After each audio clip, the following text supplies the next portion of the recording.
Olá meus amigos, tudo bem com vocês? Vamos retomar aqui a nossa playlist sobre fase instrutória do processo. No vídeo anterior, nós começamos a falar sobre a prova testemunhal. E nesse vídeo, nós vamos dar sequência ao seu estudo. Não sai daí, que eu volto já já.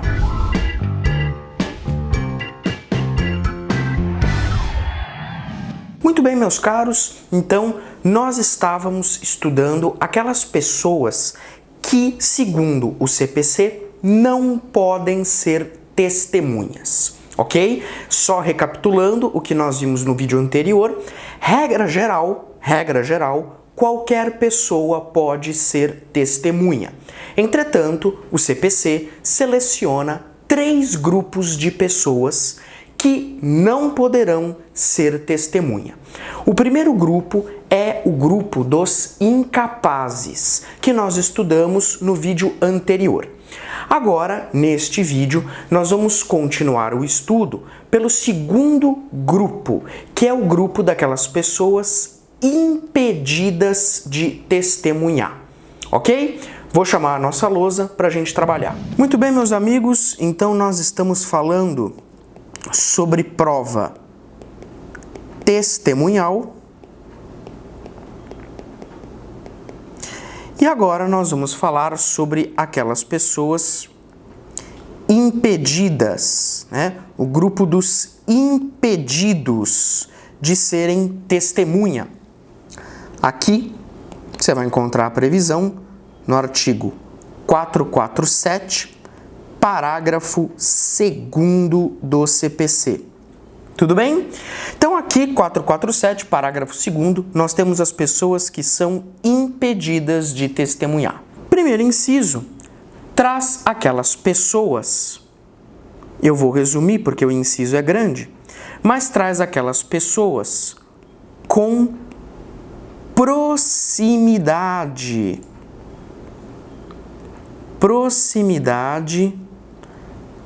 das partes, ok? Proximidade das partes. Então, são aquelas pessoas que têm algum laço de família com a parte.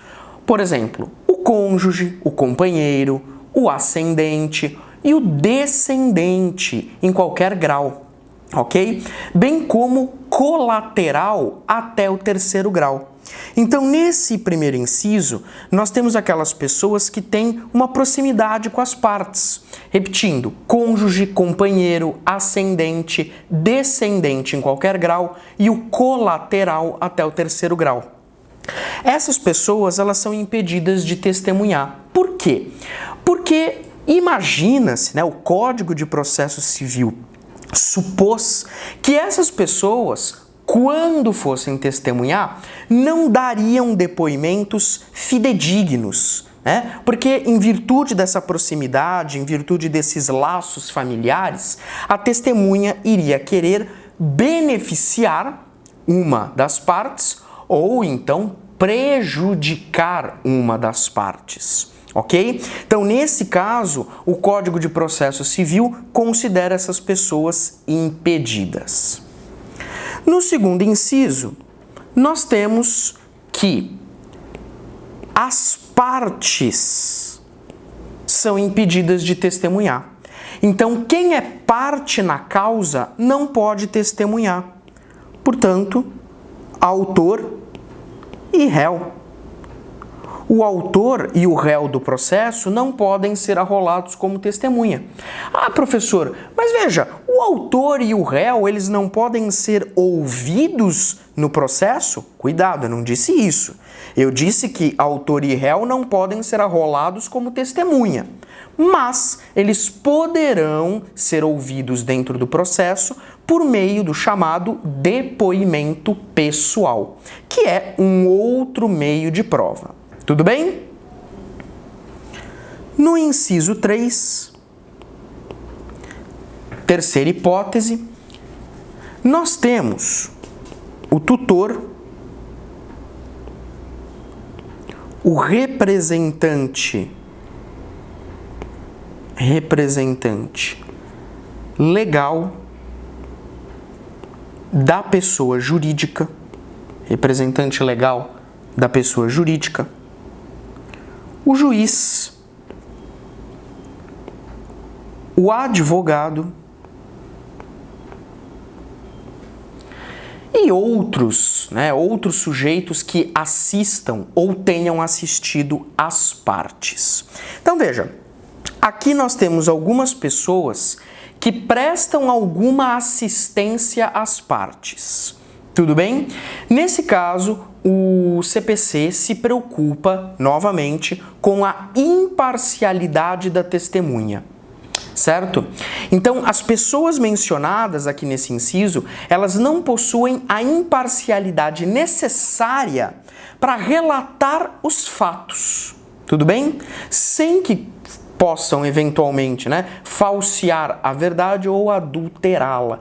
Então, em tese, se, por exemplo, o tutor de uma parte vai ser ouvido como testemunha, em tese ele vai dar a sua versão dos fatos de modo mais favorável àquela parte. O mesmo se diga do representante legal da pessoa jurídica, o mesmo se diga do advogado. Imagina, o advogado, ele quer que a parte que ele está ali representando, quer que ganhe o processo. Então é claro que o advogado não tem a imparcialidade para ser testemunha.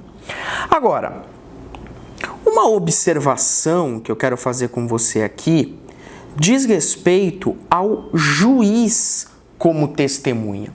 Porque isso aqui é importante, O juiz, ele não pode ser arrolado como testemunha. E aí, o artigo 452 do CPC, ele diz que quando o juiz da causa for arrolado como testemunha, existem duas possibilidades. Primeira possibilidade: se o juiz tiver conhecimento dos fatos, que possam influenciar na decisão, o juiz tem que se dar por impedido. Ok? Então, se o juiz tem conhecimento dos fatos, e esse conhecimento dos fatos pode influenciar na decisão, então ele tem que se dar por impedido. Ok? Aliás, o artigo 144, inciso 1 do CPC, diz que o juiz será impedido no caso em que prestar depoimento como testemunha. Tudo bem? Então, se o juiz, ele prestou depoimento como testemunha, ele fica impedido de julgar aquele processo. Ok? Agora, tem a segunda possibilidade, Pode ser que o juiz não saiba nada a respeito daqueles fatos, ok? Se ele nada souber, o juiz vai mandar excluir o seu nome do rol de testemunhas. Tudo bem? Então, essas duas possibilidades são apresentadas pelo 452. Primeira possibilidade: o juiz sabe dos fatos, tem conhecimento dos fatos e, por isso, ele vai se dar como impedido. Ele não poderá julgar a causa. Ou segunda possibilidade: o juiz não sabe nada, caso em que mandará excluir o seu nome do rol de testemunhas. Ok? Faz aí a observação que o artigo 144, inciso 1 do CPC, determina que o juiz que prestou depoimento como testemunha no processo está impedido. Ok? Maravilha! Então esse foi o grupo dos impedidos. O terceiro e último grupo é o grupo dos suspeitos. Então lembra, vimos no vídeo anterior, primeiro grupo, o grupo dos incapazes. Eles não podem ser testemunha em virtude de alguma incapacidade. Segundo grupo é o grupo dos impedidos. Então, pessoas com proximidade das partes, as próprias partes, ou pessoas que estejam assistindo às partes, como o tutor, representante legal da PJ, o advogado. O juiz, fizemos essa observação. E agora o terceiro grupo é o grupo dos suspeitos, que está lá no artigo 447 agora no seu parágrafo 3º. Então, o 447, parágrafo 3º, diz que são suspeitos para testemunhar o inimigo da parte, então o inimigo da parte ou o seu amigo íntimo. Tudo bem? Então, o inimigo da parte ou seu amigo íntimo é suspeito para ser testemunha. Novamente, porque o problema envolve a imparcialidade do testemunho, né? Presume-se que o inimigo da parte vai dar um testemunho de modo a prejudicá-la e o amigo íntimo de modo a ajudá-la. Tudo bem? E o segundo inciso, segunda possibilidade, é daquela pessoa que tiver interesse no litígio. Aqui o código deixa bem aberto, né? Então, qualquer pessoa que tenha interesse no litígio. Então, a pessoa, né, ela pode ali ser um terceiro, e esse terceiro, ele vai sofrer os efeitos do processo. Então ele vai aí, por exemplo, ser atingido pelos efeitos da sentença, pelos efeitos da coisa julgada, por exemplo, e aí ele tem interesse naquele caso. Esse também é suspeito. Agora, para a gente fechar o tema da capacidade para testemunhar, duas observações. A primeira está no artigo 447, no seu parágrafo 4º, ok? O 447, parágrafo 4º, diz que, se necessário, o juiz pode admitir o depoimento das testemunhas menores, impedidas ou suspeitas, ok? E o 447, parágrafo 5º, diz que os depoimentos prestados no parágrafo anterior, ou seja, o depoimento dos menores, dos impedidos e dos suspeitos. Então, o depoimento dos menores, impedidos ou suspeitos serão prestados independentemente de compromisso. O que isso significa? Em alguns casos, pode ser que o juiz ele admita o testemunho do menor de idade, ou do impedido, ou do suspeito. Quando, por exemplo, tiver numa situação em que a prova testemunhal é imprescindível e não tem outro jeito de provar o fato, por exemplo. Casos extremos, né? Pode ser que o juiz aceite o testemunho dessas pessoas. Só que aí, o que vai acontecer? Como você tem aí um certo comprometimento da imparcialidade, essas pessoas, elas não vão prestar o compromisso de dizer a verdade. Então, mesmo que essas pessoas mintam, elas não incorrerão no crime de falso testemunho. Tudo bem? Ademais, né, o próprio parágrafo 5º fala que o juiz é que vai determinar o valor da prova testemunhal nesse caso. Então, é o juiz que vai ter a tarefa de valorar o depoimento dessas pessoas. Tudo bem? É o juiz que vai ter que ver se aquele depoimento, né, prestado, por exemplo, pelo menor, é um depoimento fidedigno, o quanto merece credibilidade e assim por diante. Tudo bem? Maravilha. Com isso, a gente pode passar para um novo tópico, que é o tópico referente ao arrolamento das testemunhas. Ok? Arrolamento das testemunhas. Então, superamos o assunto relativo à capacidade para testemunhar e entramos agora no próximo tema, arrolamento das testemunhas. Bom, de acordo com o artigo 357, parágrafo 6º do nosso CPC, para cada fato que se deseja provar, a parte pode contar com no máximo 3 testemunhas. Então, para cada fato, no máximo, 3 testemunhas. Tudo bem?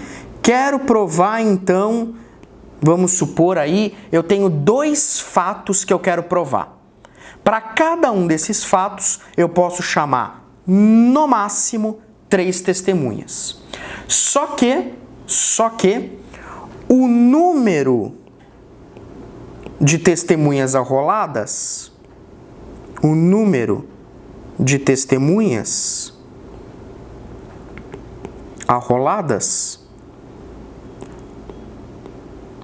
não pode superar 10.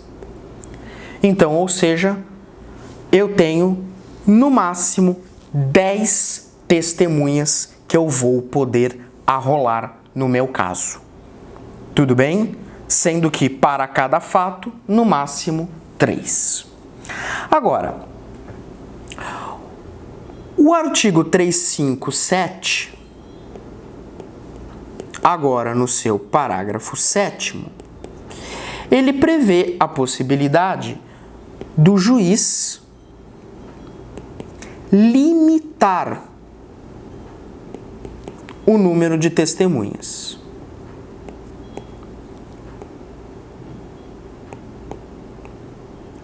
Então, o juiz pode limitar o número de testemunhas, levando em consideração a complexidade da causa e dos fatos individualmente considerados.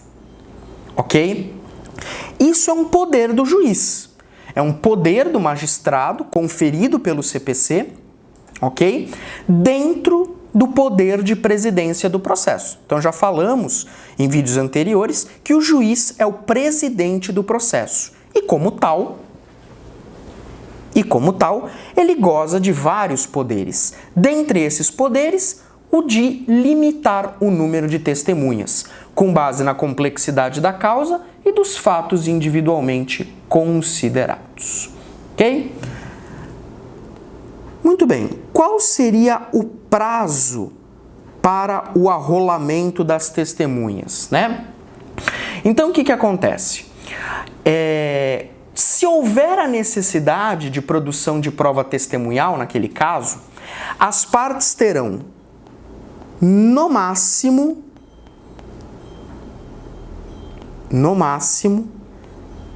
15 dias. No máximo, 15 dias para apresentar o rol de testemunhas. Ok? O CPC, na verdade, fala prazo não superior a 15 dias. Ou seja, se a gente interpretar de outra forma, o prazo máximo é de 15 dias. Ok? Muito bem. É possível, portanto, que o juiz ele fixe um prazo menor, conforme o caso. Então, um caso de baixa complexidade, em que eu vou ouvir 1 ou 2 testemunhas, por exemplo, o juiz pode diminuir esse prazo. Bom, professor, beleza, prazo máximo de 15 dias, mas esse prazo é contado a partir de que ato? Então, o prazo ele é contado a partir da decisão interlocutória